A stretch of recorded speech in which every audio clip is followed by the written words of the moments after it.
My name is Nora, I'm 34 and for 3 years my family called me the free nurse. I'm not a nurse. I'm a daughter who learned how to change dressings, set pillboxes, and lift my mother without hurting her back or mine. I moved into Mom's small house after her stroke because everyone said, it's only for a little while. A little while turned into every day, every night, and every holiday. My older brother Mark lives 30 minutes away. My younger sister Paula lives across town. Both have good jobs, nice cars, and the habit of saying, "You're so good at this, Nora," like it was a compliment and not a trap. When I asked for help, they sent emojis. When I begged for a weekend off, they sent excuses. When Mom needed diapers and home supplies, they sent me a thumbs up, not money. At first, I told myself this is love. Then my own life started to shrink. I cut my work hours. I stopped seeing friends. I slept on the couch near Mom's door because she wandered. I gained weight from stress. I kept going because this is what a good daughter does. When I finally asked them to split the cost of a part-time aide, Mark said, "Why would we pay a stranger when we have you?" Paula said, "It's family. You don't send invoices to family."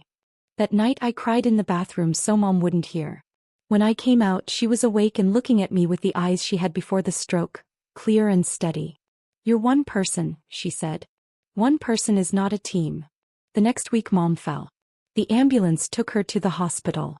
She was okay, but the doctor looked me in the face and said, "She needs a plan if she's going home.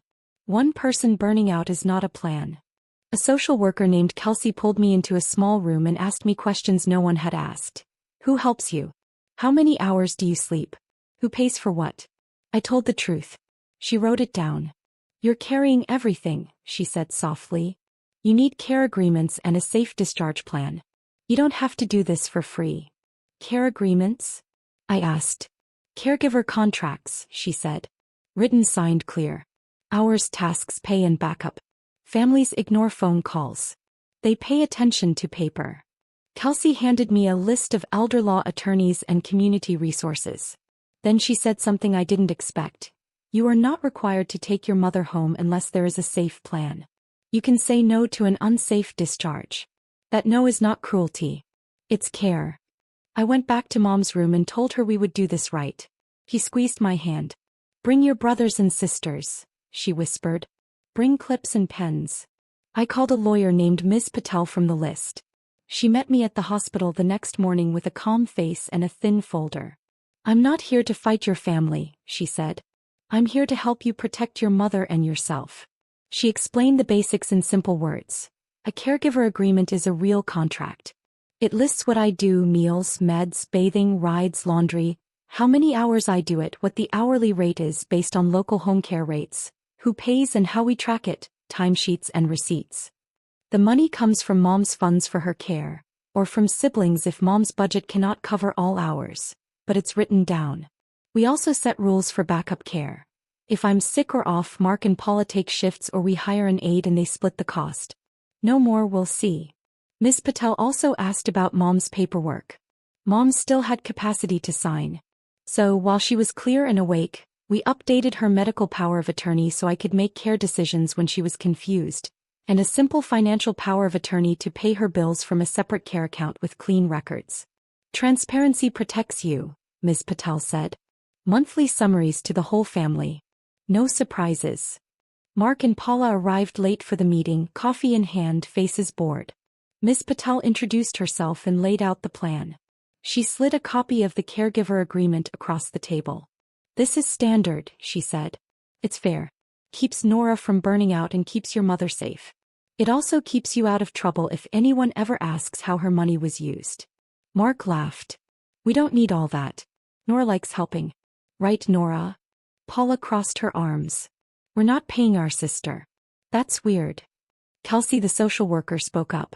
"Safe discharge requires a real plan. No plan, no discharge today." The room got very quiet. Ms. Patel kept her voice level. "Option A, you sign this agreement. Nora is the primary caregiver for set hours at a fair rate, with timesheets and monthly updates. You two take 2 nights a week each, or we hire respite for those nights and you split the bill. Option B, Mom goes to short-term rehab while we figure out placement or in-home care that you pay for. Option C does not exist. That's the one where Nora takes Mom home alone for free." Paula said, "This is blackmail." Ms. Patel shook her head. "This is safety." Mom cleared her throat. Everyone looked at her. She spoke slowly, but her meaning was sharp. "I raised 3 kids. 1 is carrying me. 2 are carrying nothing. That ends today." We signed. Mark signed with a scowl. Paula signed with a sigh. I signed with a steady hand. Mom signed with a small, proud smile. We brought Mom home with a plan. The changes started that day. I posted a printed schedule on the fridge. My hours, Mark's overnight, Paula's overnight, and the hired aide's 2 afternoons a week. I created simple timesheets. I opened the separate care account. I saved every receipt. I sent a short, polite monthly summary email: hours, tasks, costs, and the account balance. I attached the invoice for my hours and the aide's hours. I gave them clear ways to pay their share. No arguing. Just numbers. The first week, Paula tried to skip her overnight. "I have plans," she texted. "Great," I replied. "Use your backup fund to cover a fill-in aide. Here's the number. Please confirm by 5 p.m. 5 minutes later she wrote, "I'll be there." Mark tried a different move. He used Mom's card to buy a new tablet for her games. The receipt came to the care email. I asked Mom if she wanted a tablet. She frowned. She does word search books. I forwarded the receipt to Ms. Patel. She sent Mark a neat demand letter: return or reimburse within 10 days and stop using Mom's card. The money reappeared in the care account the next day. The card stayed in my locked drawer after that. The care contract did something else I didn't expect. It made me kinder. Not because I was paid, but because I was no longer drowning. A fair plan made me patient. A real break made me human. On my first free Sunday in years, I took a long walk and cried happy tears at a park bench. Then I went home and made Mom her favorite soup without rushing. We watched a cooking show and fell asleep during the credits. Pieces of medicine too. 3 months later we had a family meeting at the kitchen table. I kept it short. "Mom is stable," I said. "The contract is working. We need to talk about the next step. Day program twice a week for social time and therapy. It's good for her and lets me pick up my old job one morning." Paula started to object. Mom beat her to it.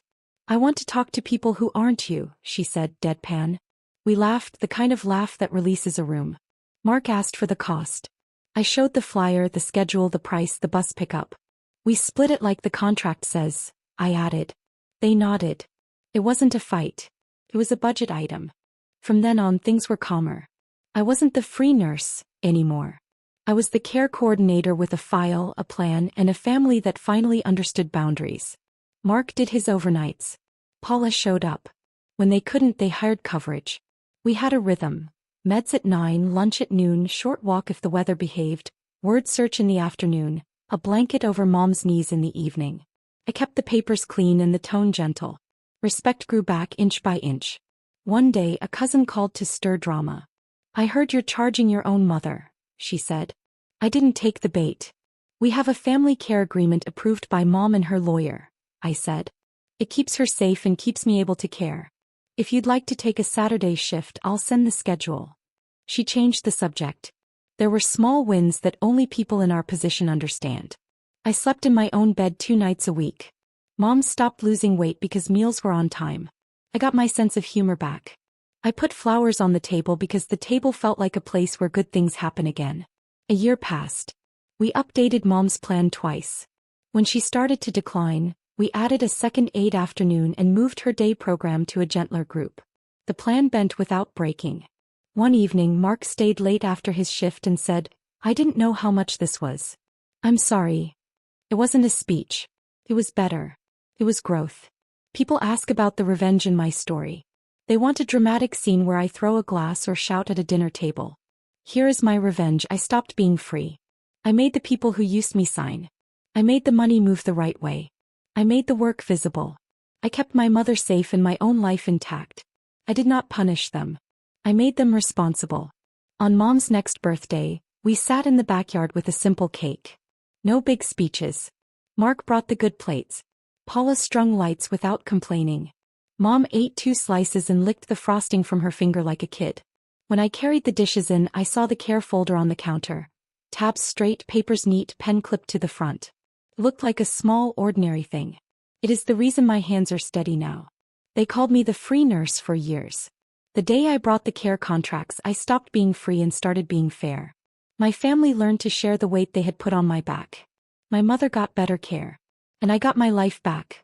One clear page, one signed line, one calm day at a time.